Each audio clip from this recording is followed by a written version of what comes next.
So what do you reckon of this classic car, Lark? Well, I love this car. When you first brought this to the workshop, it was a little bit loose. It was a bit wayward. But it was a lovely thing to drive. It was just beautiful. I mean, what's this, 1971? This would be 72, and it was a nice car. It had an MOT, it drove, it looked reasonably tidy. I thought it would be quite a little restoration. A little restoration. A little restoration. Now, as it turns out, all that's left of the original car that I brought in is the roof rails, and this bit of the bulkhead, and the top half of some of the pillars. Yeah. And that's it. Everything else has been replaced. And all the mechanical bits.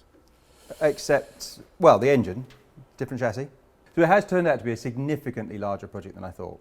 And the car as it was, could have driven probably a couple of years without any problems. Yeah. You know. That's the thing, whenever you start doing a massive restoration project, if you're going to do it properly, it's a huge amount of work. Oh, isn't it just? People underestimate that. I mean, you're talking about sort of 600 hours for a big restoration. Yeah, exactly. People think you could just do a little bit in my garage.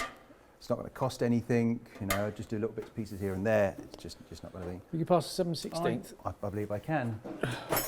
7/16th, you say? Yep. Good old Imperial seat. Thank you. So, now, most of this car, as you know, is Imperial, except for a few random little bits I've discovered that are metric. like where? On the gearbox. Of all the places in the world. The Leyland transmissions. There you go, you see, slightly different histories. But the thing is, the whole classic car market is really taking off, isn't it? And why do you think that is? I don't know. I mean, people are interested in history, aren't they? Do you think it's because they're easy to work on, you know, compared to modern stuff where you actually need a computer, which you and I can do? Because with modern stuff, you very rarely have to work on it.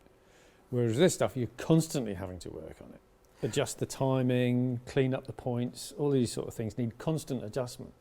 I think it's a nostalgia thing. And I think maybe 20 years ago, if you were looking at classic cars, they would be of an era where they didn't work very well anyway.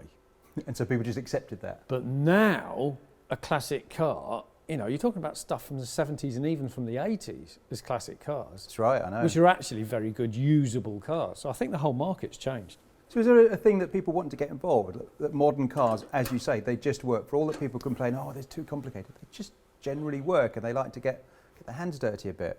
I think there's a lot of nostalgia, but I also suspect a lot of people get involved with a classic car for about a year or so, enjoy it, and then realise that there's quite a lot of work involved, and then never do it again. Do you think there's people that get involved with classic cars that actually didn't have one back in the day when they needed to be constantly fixed? Yeah, absolutely. There's a whole generation of people who just, you know, before you set off on a 100-mile journey, they just get in the car and go. And when I started driving in the 80s, before a 100-mile journey, you would have to check the oil, usually top it up, check the coolant, usually top it up, check the fan belt, usually replace it, get the plugs out, give them a quick clean. You know, it's... And take a little handful of tools with you. Yeah, it's all changed. Yeah, it's right. It's just not required anymore. But the big thing about the classic movement now is that a lot of people will get a classic car and someone who will look after it for them. Bit like the old days when rich people had a driver that did all the mechanical stuff for them, and then they just went out and did it. Yeah.